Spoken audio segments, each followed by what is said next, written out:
반갑습니다. 12월 10일 목요일 큐티 스케치 시간입니다. 오늘 본문은 다니엘서 11장 20절부터 35절까지의 말씀입니다. 오늘 본문은 이렇게 시작합니다. 그 왕위를 이을 자가 압제자를 그 나라의 아름다운 곳으로 두루 다니게 할 것이나 그는 분노함이나 싸움이 없이 몇 날이 못되어 망할 것이요 또 그의 왕위를 이을 자는 한 비천한 사람이라. 나라의 영광을 그에게 주지 아니할 것이나 그가 편안한 때에 때를 타서 속임수로 그 나라를 얻을 것이며 넘치는 물 같은 군대가 그에게 넘침으로 말미암아 패할 것이요 동맹한 왕도 그렇게 될 것이며 그와 약조한 후에 그는 거짓을 행하여 올라갈 것이요 소수의 백성을 가지고 세력을 얻을 것이며 그가 평안한 때에 그 지방의 가장 기름진 곳에 들어와서 그의 조상들과 조상들의 조상이 행하지 못하던 것을 행할 것이요 그는 노력하고 탈취한 재물을 무리에게 흩어주며 계략을 세워 얼마 동안 산성들을 칠 것인데 때가 이르기까지 그리하리라.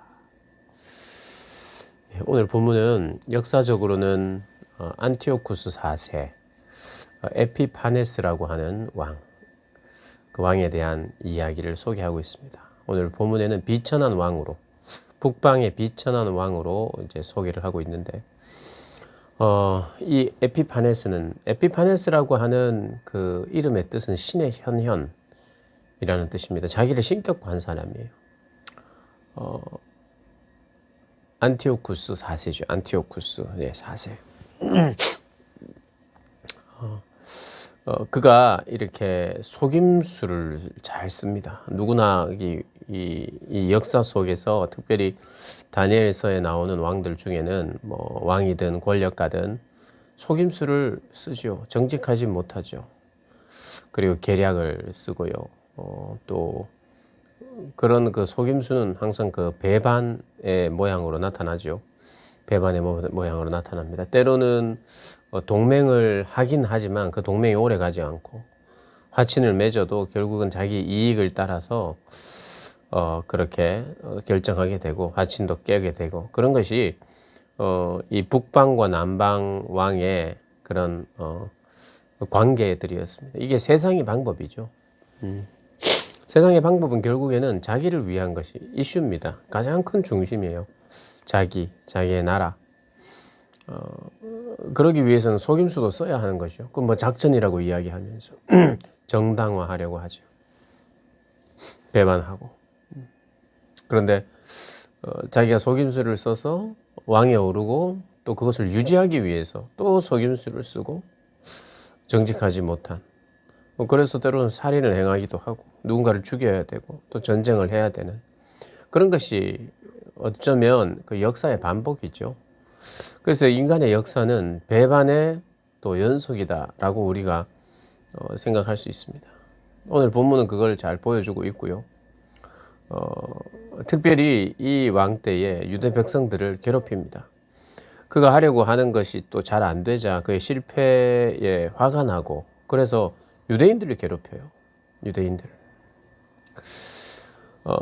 그런 이제 내용이 좀 연결이 되고 있는데 다니엘서는 하나님 나라의 특징 그리고 세상 나라의 특징, 세상의 특징을 이야기합니다.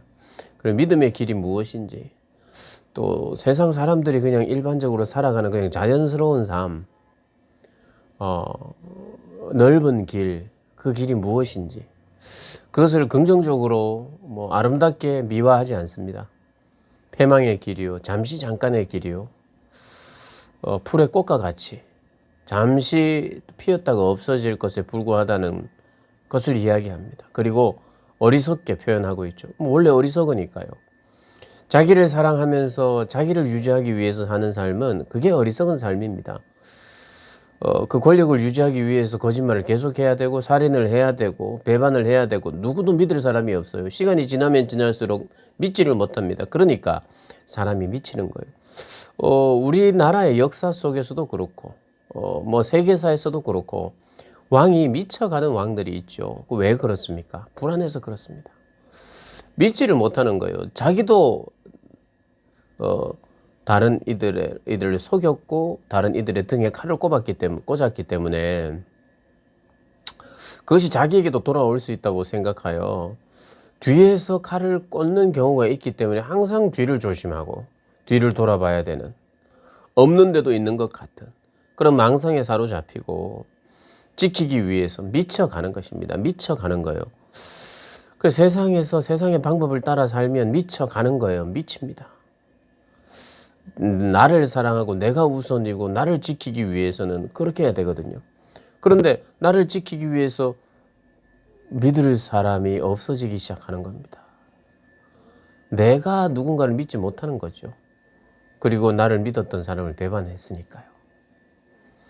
모든 사람들이 이렇게 꼭 산다는 뜻은 아니라 그런 이 자기 중심과 자기 사랑이 계속해서 발현이 되면 이런 지경에 이르게 되고 결국 그런 과정들을 다 생략하면 내가 나를 사랑하는 것에 집착되면 결국 미친다. 믿을 사람 없고 인생을 정말 마지막에 가서 인생의 허무함을 느끼는 거죠.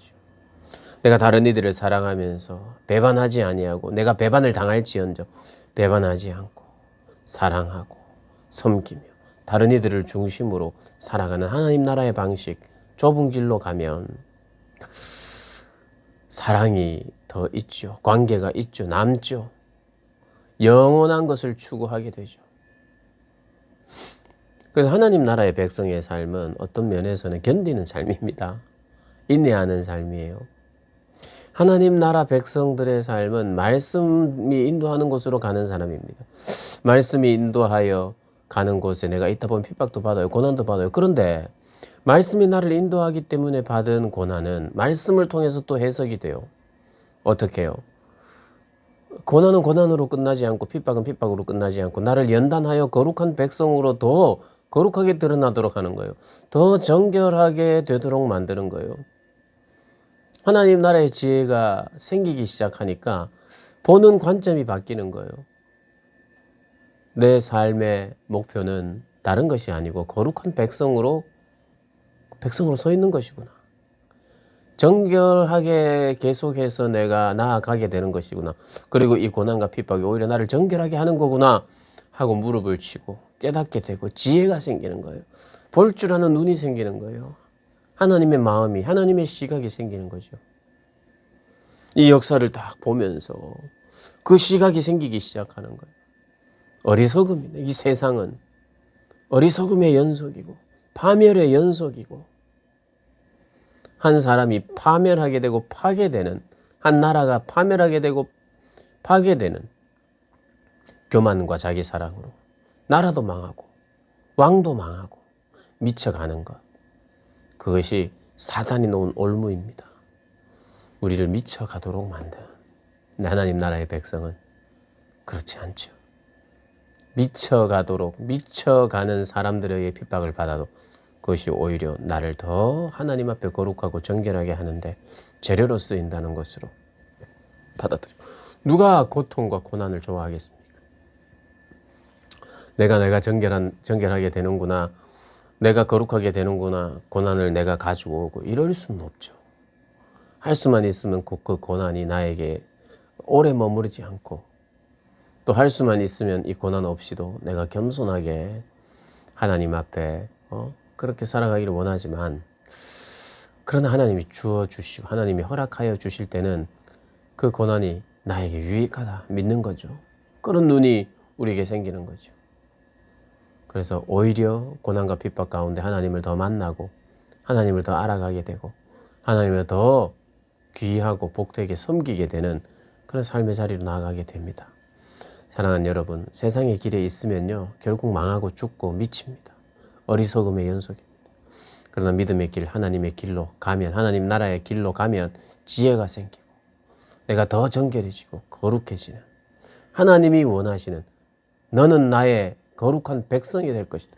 나는 너의 하나님이 되고 너는 나의 백성이 될 것이다. 하나님의 백성으로 오늘도 살아가는 복된 여러분들 되시기를 주님의 이름으로 축복합니다.